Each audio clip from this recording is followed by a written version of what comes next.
देश का फोकस सिर्फ ऑपरेशन सिंदूर पर था, पर शाह उसी वक्त ऑपरेशन केजीएच भी चला रहे थे।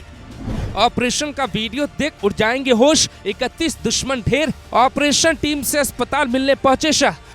मोदी शाह ने थपथपाई सीआरपीएफ और डीआरजी की पीठ, रस्सियों के सहारे पहाड़ों पे चढ़े जवान, देश करेगा सलाम।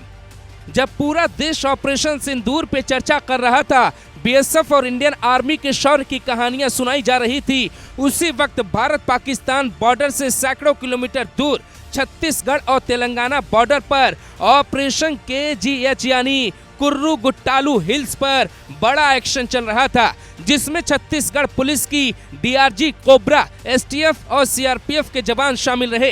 यह ऑपरेशन इतना बड़ा और भीषण था कि लगातार 31 दिनों तक कार्रवाई होती रही। उसके बाद जो बरामद हुआ उसकी 5 तस्वीरें पहले देखिए, फिर बताते हैं सेना के जवानों ने इस दुर्गम रास्ते पर कैसे विजय प्राप्त की। तस्वीर नंबर 1, नक्सलियों की 4 फैक्ट्रियां ध्वस्त की गई, हथियार बनाने वाली मशीनें बरामद हुई। तस्वीर नंबर 2, करीब 250 से ज्यादा गुफाएं और 150 से ज्यादा बंकर जवानों ने ढूंढ निकाले।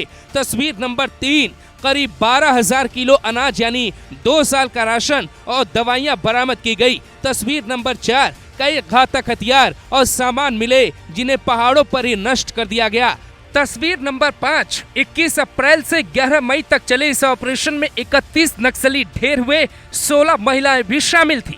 इनमें से 28 नक्सलियों पे 1,72,00,000 का इनाम था। ये कार्रवाई इतनी मुश्किल थी कि 45 डिग्री तापमान में रस्सियों के सहारे जवानों को पहाड़ों पे चढ़ाया गया। गर्म पहाड़ में उनके हाथ तप रहे थे, लेकिन हौसला अडिग था। इन 31 दिनों में उन जवानों के लिए लॉजिस्टिक सपोर्ट यानी खाना और जरूरी सामान हेलीकॉप्टर से पहाड़ पर ही पहुंचाया जा रहा था। इस दौरान नक्सलियों से बचते बचाते जवान उनके अड्डों तक पहुंच गए। सामने से कई हिमाकत होती है, उसका जवाब कैसे दिया जाता है, जरा उस वीडियो को देखिए। सुरक्षा बलों के द्वारा नक्सलियों का ये बेस पूरी तरह से तबाह हो चुका है। करीब 8 मिनट का वीडियो भी जारी किया गया है, जो साफ दावा करता है कि ऑपरेशन केजीएच ने नक्सलियों पे बड़ी चोट कर दी है।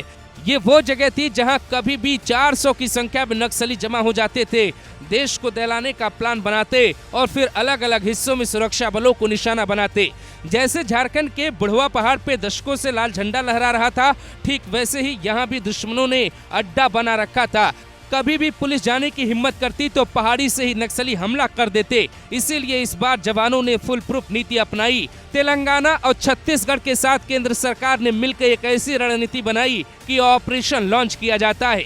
गृह मंत्री शाह के आदेश पे काली पहाड़ी के हिस्से पे नक्सलवाद के अंधेरे रात का अंत कर देते हैं। ये ऑपरेशन शौर्य, समर्पण और समन्वय की वो मिसाल है जिसे सदियों तक हिंदुस्तान याद रखेगा। जिन प्राकृतिक झरनों का इस्तेमाल देश के दुश्मन अपने लिए करते, उन झरनों से लेके जंगल और पहाड़ तक आम जनता के लिए महफूज हो गए। नतीजा साल 2014 में 126 जिले नक्सल प्रभावित थे, अब घटकर 2025 में उनकी संख्या महज 18 रह गई। बड़ी संख्या में नक्सली खुद भी सरेंडर कर रहे। 2024 में जहां 928 ने सरेंडर किया, तो वहीं इस साल मई तक ही 718 नक्सलियों ने सरेंडर कर डाले, क्योंकि उन्हें पता है अब हमारे लिए भारत में कोई महफूज जगह नहीं बची। आप ये जानकर शायद दंग रह जाएंगे कि इस ऑपरेशन में 18 जवान घायल हुए। ज्यादा गर्मी की वजह से कई जवानों की तबीयत बिगड़ी, लेकिन एक भी शहादत नहीं हुई है।